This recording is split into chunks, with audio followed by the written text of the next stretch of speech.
नमस्कार साथियों, केजीवी news live पे आप सबका स्वागत है। और भाई हरियाणा के झज्जर डिस्ट्रिक्ट के बादली विधानसभा के सिलाना गांव के यहाँ पे बालाजी धर्मकाटा पे यहाँ पे बैठे हैं। हमारे साथ सिलाना, सिलानी, माछरौली, खुड्डन, छपार जो ये 4-5 बड़े बड़े गांव हैं, इनकी नस को जानने वाले कि इलाके में क्या चल रहा है, ऐसे हमारे साथ साथी हैं, पार्टी के कार्यकर्ता हैं, वो बैठे हैं। इस समाज की, इस क्षेत्र के जो आसपास सिलाना, सिलानी, माछरौली, खुड्डन है, इन गांवों की नब्ज पता है। क्योंकि ये 4 गांव ऐसे हैं जहां पे अभी 4-5 दिन पहले दीपेंद्र हुड्डा जी आए थे और वो कह रहे थे कि इन बड़े गांवों का रुझान जिस साइड में होगा, ये इनके जो नौजवान हैं, बुज़ुर्ग हैं, जिन पे आशीर्वाद देंगे, एक तरफा माहौल हो जाएगा। तो इन सब से जानेंगे कि आज के दिन क्या सिचुएशन है, माहौल क्या है और असलियत क्या है। क्योंकि जो पब्लिक में परसेप्शन होता है ना, वो कुछ अलग होता है और असलियत कुछ और होती है। वो असलियत सिर्फ कुछ चुनिंदा लोगों को पता होती है कि क्या चल रहा है, समीकरण क्या है, ऊँट किस करवट बैठेगा। तो आइए फ़िलहाल यहाँ पे बात करते हैं, सभी साथियों से आपकी डायरेक्ट बात कराते हैं। नमस्कार जी। नमस्कार जी, आपके चैनल को भी जी और दर्शकों को भी सबको हाथ जोड़कर बादली हल्काई ओर से नमस्कार जी। अपना गांव और शुभ नाम? मेरा सलाना गांव है जी। बाबा कहते हैं गुरु गोरखनाथ जी या सेवक जी, उसी का आशीर्वाद है पंडित कुलदीप वर्ष भी जी। हाँ जी, बोलो। 700 धनखड़ गई हैं जी। मेरा गांव का एक तरफ रुझान है जी, कांग्रेस साफ दिखाई दे रही जी। बीजेपी ने क्या किया जी? बीजेपी ने तो देखो सरपंच पटवा दिए, पटवारी से ने पटवाए जी, और जी आंगनवाड़ी से ने पटवाए, आंगनवाड़ी आड़े पटवा दिए, किसानी से ने पटवाए जी, आंगनवाड़ी आड़े से ने पटवाए, पहलवानी से ने पटवाए जी, बेटियां का लट्ठी से ने मरवा दिया जी। इससे तो और सरकार में ये तो जी जातिवाद का जहर घोलते हैं और आपस में भाईचारा को खराब करते हैं जी। ये तो निकम्मी सरकार है जी। अच्छा, तो आज के टाइम पे अभी जो सिचुएशन है उसके हिसाब से डॉक्टर कुलदीप बस जीत रहे हैं? हाँ जी, कम से कम भी 25-30 हज़ार वोटों से कुलदीप बस जीत रहे हैं जी। हमारे हल्के से बहुत ज़बरदस्त रुझान चल रहा है जी। गांव में आप देखते भी होंगे, बहुत बड़ा हलकारा लग रहा है जी। तो नमस्कार जी। नमस्कार जी। तो शुभ नाम और गांव जी? मेरा नाम सुरेंद्र है जी, गांव सलाना है। तो आपका क्या विचार है कि क्षेत्र बादली हल्के की जो जनता है, किसको अपना आशीर्वाद दे के विजयश्री करेगी? बादली हल्के की जनता ने तो डॉक्टर कुलदीप वत्स को आशीर्वाद दे रखा है जी। और डॉक्टर कुलदीप वत्स ये मानो 40 से 50 हज़ार वोटों से जीत रहा है। एक तरफा माहौल है बिल्कुल। उसका थोड़ा सा जोड़ तोड़ समझाओ समीकरण की। 50,000 से कैसे जीत रहे? 50 हज़ार से इसलिए जीत रहा है, डॉक्टर कुलदीप वत्स 102 गांव है, हर गांव में 500-700, किसी में 1000 वोटों से, किसी में 500 वोटों से, ठीक है। हर एक गांव में डॉक्टर कुलदीप वत्स हर गांव से लीड लेकर चल रहा है। किसी में 500 से, किसी में 1000 से, किसी में 200 से, किसी में 300 से। लेकिन फिर डॉक्टर साहब के पास जितने ठेकेदार का क्या तोड़ है, वो जितने ठेकेदार तो गल ला रहे पीछे। सुरेंद्र जी, जितने ठेकेदार का क्या तोड़ है आपके पास, वो भी तो मैदान में है, नहीं करे खेल खराब तो यो करेगा। जीतते ठेकेदार का तो जी कोई ऐसा कोई खास रोल नहीं है।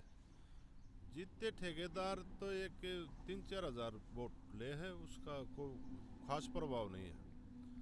आपके एरिया में यहाँ पे प्रभाव नहीं है, लेकिन वो यूँ कह रहे हैं ना कि जो गुलिया तिस्से का वो है, वो तो प्रधान भी हमारे साथ है। सारा बादली जहाँ पे 14,000 वोट हैं, वो सारा गांव मेरे साथ है।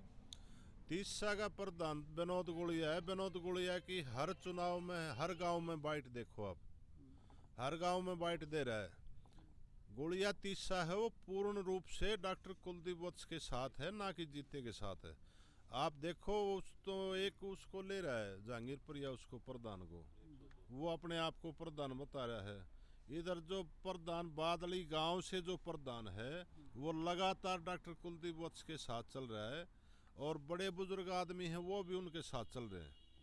गुड़िया में जो है ना, ये झूठी अफवाहें हैं, ऐसा कोई भी वो नहीं है प्रभाव इस चीज़ का। अगर भाई जो जीतते इसका कोई नुकसान करता हो, कोई बोटन तोड़ता हो, ऐसा कोई भी सिस्टम नहीं है। ये तो झूठी अफवाहें चल रही हैं जी। आपके हिसाब से जो ये गुलिया तीसा है 24+6 गांव का, इसमें टोटल कितनी वोट है, कितनी पोलिंग होने की संभावना है? इसमें जी तीसा में मेरे ख्याल में वोटा का तो आइडिया नहीं है, लेकिन 70-75 70,000 बताओ, 50 पोलिंग होगी। इसमें 50,000 55,000 ऐसे पोलिंग होंगी। और इसमें तो ये मान के चलो 30,000 वोट डॉक्टर कुलदीप वत्स की हैं। उसमें बाकी जो 20,000 वोट है उसमें जीतते भी है, धनखड़ भी है।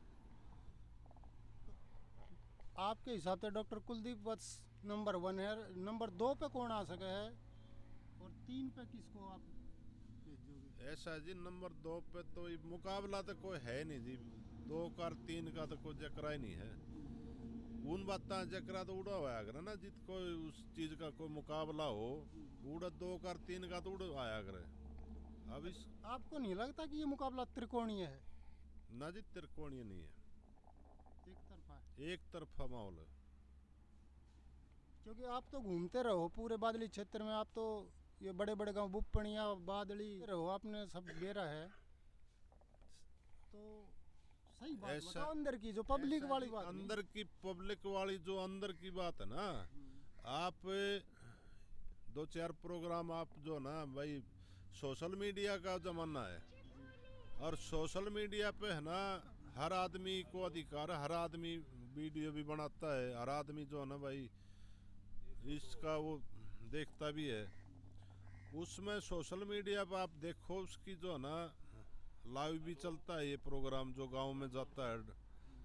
हर गांव में प्रोग्राम हुआ है, तो हर गांव में उत्साह देखो ना कितना है डॉक्टर कुलदीप वत्स के साथ। हर गांव में मेरे ख्याल में लेडीज भी, जेंट्स भी, युवा भी, जिस गांव में जाता है ना पूरा का पूरा गांव, बल्कि कई गांव में हम तो ऐसी घटना घटी है, जिस गांव में डॉक्टर कुलदीप वत्स गया, लोग बाग घर ताला मार के सब चौपाड़ में पहुंच गया।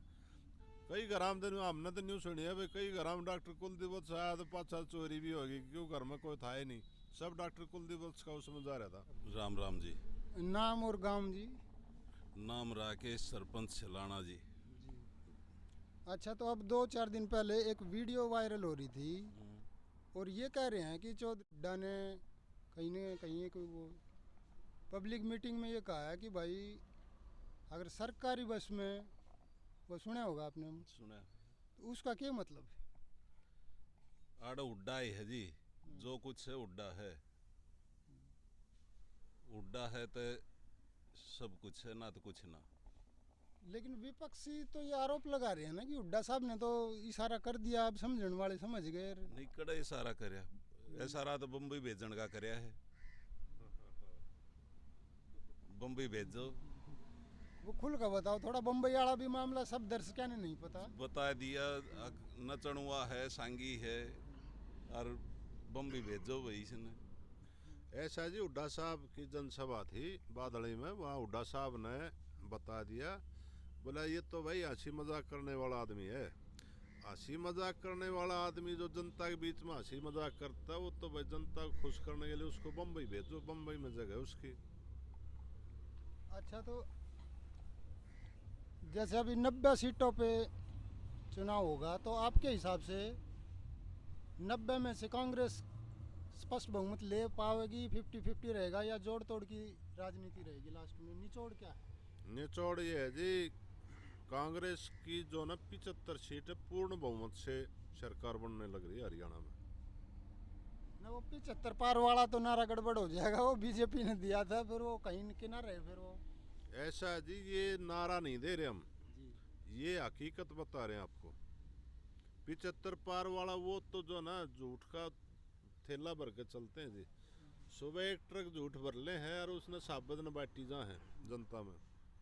ये झूठ का कोई भी सिस्टम नहीं है, ना कोई हमारा नारा है, लेकिन 75 सीट कांग्रेस की आ रही है। भूपेंद्र हुड्डा सीएम बनने जा रहा है। कह रहे हैं जो ये अजीत गुलिया जी हैं, वो यूँ कह रहे हैं कि धनखड़ साहब और कुलदीप वत्स, इनका तो अभी अपना ही विकास नहीं हो पाया, पहले तो ये अपना विकास करेंगे और फिर जनता का विकास की सोचेंगे, इस पे क्या विचार है आपके?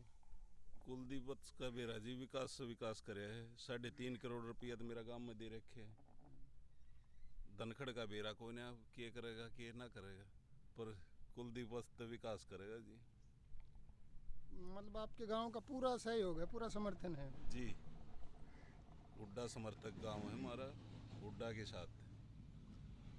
तो ऐसे क्या फैक्टर होंगे कि भाई वो गेम चेंजर हो जाएगा वो फैक्टर, कि भाई बड़े बड़े 5-6 गांव हैं वो एक साथ आ जाएंगे, या फिर क्या रणनीति क्या रहेगी लास्ट में? सब दीपेंद्र ने वोट दें जी, हुड्डा ने सीएम चाहे हमारा एरिया को। छोटा गांव बड़ा गांव सब हुड्डा ने चाहे जी। क्या रणनीति है कि जो लास्ट में गेम चेंजर होगी, जो बदलाव होगी लास्ट के 2-3 रास्ते में, जो पूरे माहौल को चेंज कर देगी? वो रणनीति तो जी हम अब चैनल पे सार्वजनिक नहीं कर सकते। कुछ आदमी अनबेरा है, वो 2 दिन पहले हम अपना कर देंगे। राम राम भाई साहब। राम राम भाई। भाई शुभ नाम और गांव? मेरा बिल्लू नाम है, सिलाना गांव। तो भाई साहब, क्योंकि आप नई पीढ़ी के मतलब कार्यकर्ता हो, आप तो यही पूछेंगे कि आजकल जो नई पीढ़ी है वो भाई दीपेंद्र के साथ में ज़्यादा अपने आप को जुड़ाव महसूस कर रहा है। और दीपेंद्र जी यहाँ पर आए थे माछरौली खुड्डन छपार में, पूरा एक तरफा माहौल करके चले गए, क्योंकि नौजवान बहुत उनके हर नारे पे खुड्डन के अंदर तो यूँ कहते भाई ये डायलॉग रिपीट आन दे।